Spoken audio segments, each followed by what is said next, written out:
Assalamu alaikum wa rahmatullahi wa barakatuh. How are you, dear students, and how are your family members?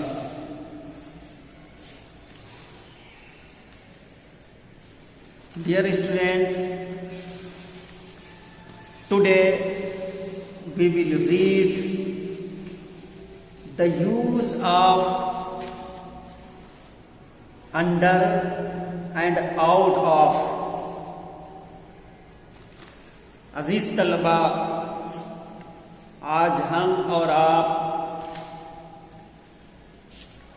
पढ़ेंगे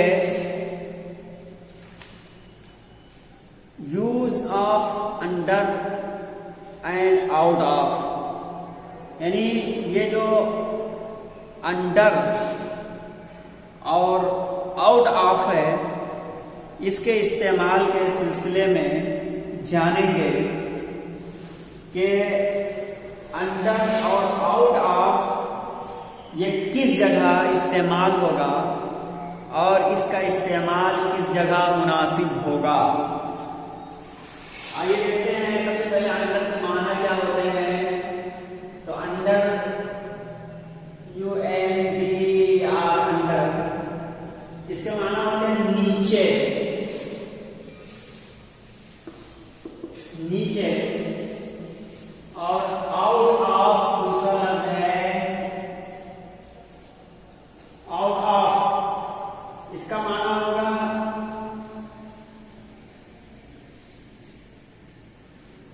किसी चीज के बाहर,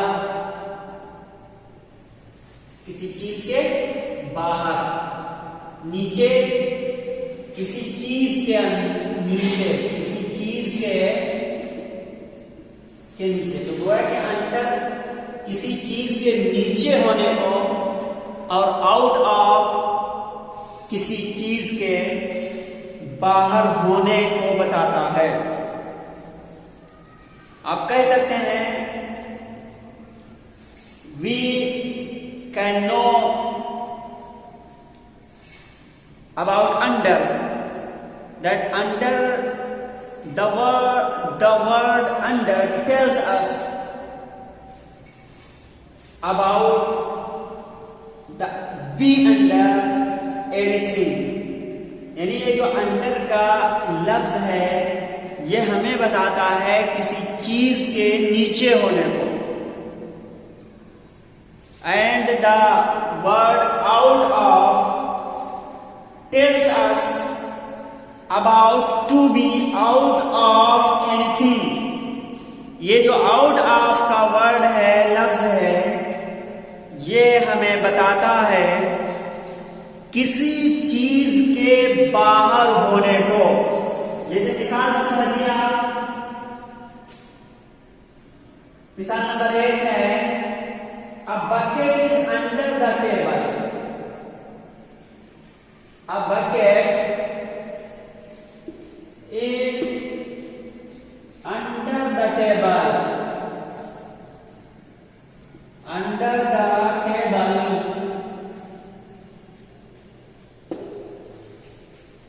A bucket is under the table, यानी बाल्टी, एक बाल्टी टेबल के नीचे है।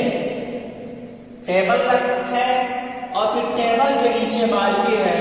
तो अब इसको बताना है तो आप यूं कहेंगे A bucket is under the table, के एक बाल्टी टेबल के नीचे है। इसी तरह दूसरी मिसाल आप लिख सकते हैं A ball is under the chair। A ball is under the chair।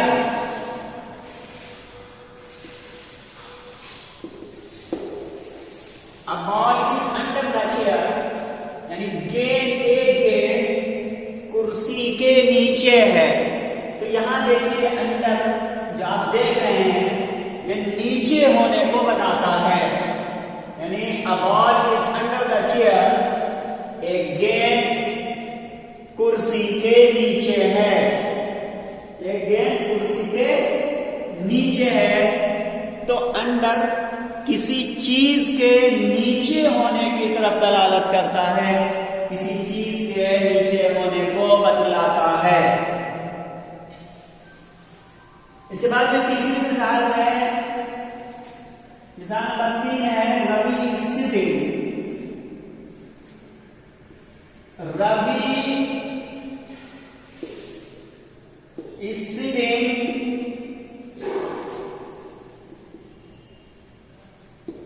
Ravi is sitting out of the room. Out of the room.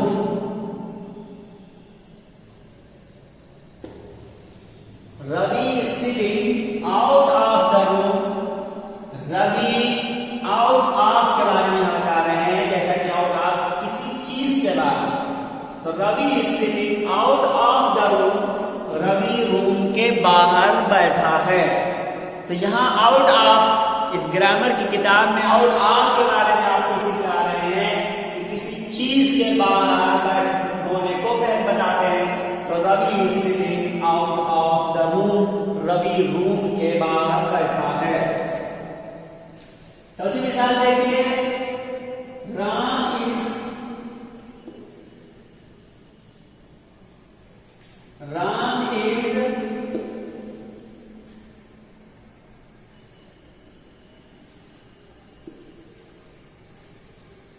taking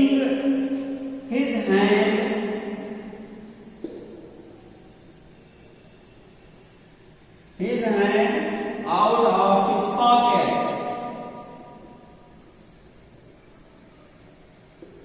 His pocket. P-O-C-K, pocket. Ram is taking his hand out of his pocket. Ram अपने हाथ को, his hand, अपने हाथ को अपने जेब से बाहर किए हुए है या रखे हुए है। राम इज टेकिंग, राम लिए हुए है, किए हुए है, his hand, अपने हाथ को, आउट ऑफ हिज पॉकेट, अपने जेब से बाहर। तो यहां देखिए आउट ऑफ का इस्तेमाल बता रहे हैं, आउट ऑफ हिज पॉकेट, जेब के बाहर। तो राम इज टेकिंग, राम लिए हुए है अपने हाथ को या अपने हाथ को किए हुए है अपने जेब से बाहर, अपने जेब से बाहर रखे हुए है। अब यहां एक कायदा बता रहे हैं, नियम देखिए, अंडर से किसी वस्तु के नीचे होने का ज्ञान होता है। कह रहे हैं कि अंडर जो ये लफ्ज है, इससे किसी चीज के नीचे होने का ज्ञान होता है, यानी कि इल्म होता है। तथा आउट ऑफ से किसी वस्तु के यानी किसी चीज के बाहर होने का बोध होता है, यानी इल्म होता है। तो अब ये बात उन्होंने क्लियरली बता दी है कि अंडर से आप किसी चीज के नीचे होने को समझेंगे, यानी कोई चीज किसी चीज के नीचे है तो वहां पर सही इस्तेमाल अंडर का होगा। लेकिन अगर कोई चीज किसी चीज के बाहर हो तो वहां पे आउट ऑफ का इस्तेमाल होगा, जैसा कि इन्होंने इन जुमलों में करके आपके सामने बताया है। A bucket is under the table, कि एक बाल्टी टेबल के नीचे है, यानी मेज के नीचे है। A ball is under the chair, एक गेंद कुर्सी के नीचे है। Ravi is sitting out of the room, Ravi room के बाहर बैठा है। राम अपने हाथ को जेब से बाहर किए है। तो इन मिसालों से, इन मिसालों को देखने से ये बात वाज़ेह हो गई कि अंडर और आउट ऑफ का इस्तेमाल कहाँ होता है और इसका करना किस जगह पे सही और मुनासिब होगा। और इसी तरीके से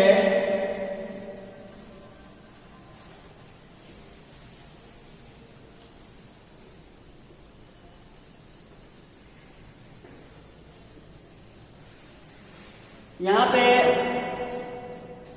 नियम हिंदी में इन्होंने लिख के बताया है आपकी किताब में कि अंडर से किसी वस्तु के नीचे होने का ज्ञान होता है यानी इल्म होता है, तथा आउट ऑफ से किसी वस्तु के बाहर होने का बोध होता है। एक्सरसाइज नंबर 13 में ये बता रहे हैं, चित्र देखकर निम्नलिखित वाक्यों को अंडर या आउट ऑफ लिखकर पूरा करो। चित्र देखकर निम्नलिखित वाक्यों को कह रहे हैं, ये जो नीचे जुमले हैं आप चित्र देखिए यानी तस्वीर को देखिए। First of all you should the pictures and then use under और आउट ऑफ। इसमें कह रहे हैं कि फर्स्ट एंड फॉरमोस्ट, पहले यू शुड सी, तुमको देखना चाहिए, द पिक्चर्स, तस्वीरों को, and after that you should use the word under and out of. के पहले आप तस्वीरों को देखिए, उसके बाद जो लफ्ज अंडर है और आउट ऑफ है उसका इस्तेमाल कीजिए। Dear students, see the pictures in your book. First, see the first sentence, the book is the chair. Here is a place, empty place between the chair and is। अजीज तलबा, ये जो आपकी पहली मिसाल है, the book is the chair, इस मिसाल में बीच में जगह छोड़ दिया है और ये चाह रहे हैं कि आप ऊपर जो नियम और कानून इसका पढ़ चुके हैं, कायदा, उसी की रोशनी में यहाँ आप भरिए। क्या भरेंगे? तो इन्होंने पहले ही बता दिया है कि तस्वीर को देखेंगे, उसके बाद में आप फैसला करेंगे यहाँ क्या भरना होगा। और ये भी बताया है कि अगर पिक्चर दूर हो तो आपको, यानी तस्वीर आप देख रहे हैं, तस्वीर के नीचे अगर कोई चीज है, जैसे चेयर है यहाँ आप देख रहे हैं, और चेयर कुर्सी के नीचे एक चीज रखी हुई है, तो अब, और वो क्या है? किताब है। तो अब आपको इसी हिसाब से भरना है चित्र देखने के बाद कि यहाँ क्या भरना मुनासिब होगा। तो नंबर 1 में the book is the chair, अब वहां अंडर भरना होगा इसलिए कि किताब कुर्सी के नीचे है। तो आप यूं कहेंगे, the book is under the chair, किताब कुर्सी के नीचे है। After that we should see the second example, Gita is taking her book, her bag. अब यहाँ पे आप तस्वीर को देखिए, गीता वहां बैठी हुई है और उसके पास में बैग है और बैग से बाहर वो किताब को लिए हुई है। तो seeing this picture we should use out of in this sentence. इस तस्वीर को देखते हुए हमें इस जुमले में आउट ऑफ का इस्तेमाल करना होगा, क्योंकि किताब गीता अपने बैग से बाहर लिए हुए है और आपने ये पढ़ा है कि we will use out of when anything is out of from anything, यानी किसी चीज से बाहर है तो हम यूज करेंगे। Gita is taking her book, Gita अपनी किताब लिए हुए है बैग से, हर बैग अपने बैग से बाहर, इसलिए यहाँ आउट ऑफ का इस्तेमाल बेहतर होगा। अब इसके बाद में है मिसाल नंबर 3 है, the bed is the stool. अब यहाँ आप तस्वीर में देख पा रहे हैं, we are seeing that the bed is under the stool, कि बेड वो स्टूल के नीचे है, यानी स्टूल है उसके नीचे बेड रखा हुआ है। तो आप सही इस्तेमाल ये करेंगे, the bed is under the stool. ये नहीं इस्तेमाल करेंगे कि the bed is out of the stool, गलत हो जाएगा। इसलिए कि बेड स्टूल के नीचे है, तो the bed is under the stool, bed stool के नीचे है। उसके बाद में जो चौथी मिसाल है, Sita is coming her house. अब यहाँ we are seeing that Gita is out of his house and she is going out of from his house her house. हम ये देख पा रहे हैं इस तस्वीर में कि गीता अपने घर से बाहर है और अपने घर से बाहर जा रही है। तो आप यहां ये भरेंगे, Sita is coming out of her house, कि सीता अपने घर से बाहर आ रही है। Ravi is sitting a tree. You can see Ravi is sitting under a tree. Under a tree, near the tree, he is sitting.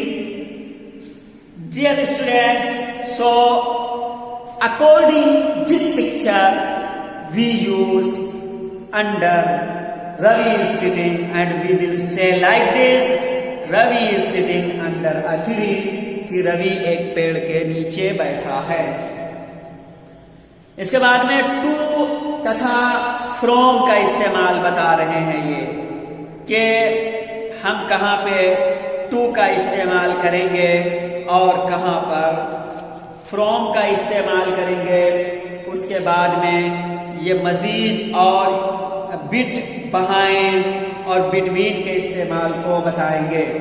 अजीज तलबा, आज के लिए बस इतना ही, जिसको हमने सीखा अंडर तथा आउट ऑफ के इस्तेमाल को कई मिसालों के जरिए से और तस्वीरों को देख करके हम इस नतीजे पर पहुंचे कि सही तरीके से हमें कहाँ अंडर का इस्तेमाल करना होगा और कहाँ आउट ऑफ का इस्तेमाल करना सही और दुरुस्त होगा। अजीज तलबा, आज के लिए बस इतना ही। आप लोगों को जो होमवर्क दिया जा रहा है रोजाना राइटिंग बनाने के लिए, उसको करते रहिए। और आप लोगों का इम्तिहान करीब आ रहा है, इसलिए दिलजमाई के साथ, पूरी मेहनत और लगन के साथ आप लोग इम्तिहान की तैयारी कीजिए। आज के लिए बस इतना ही, फिर मिलेंगे हम आपको अगली वीडियो में। अस्सलामु अलैकुम वरहमतुल्लाहि वबरकातुहू।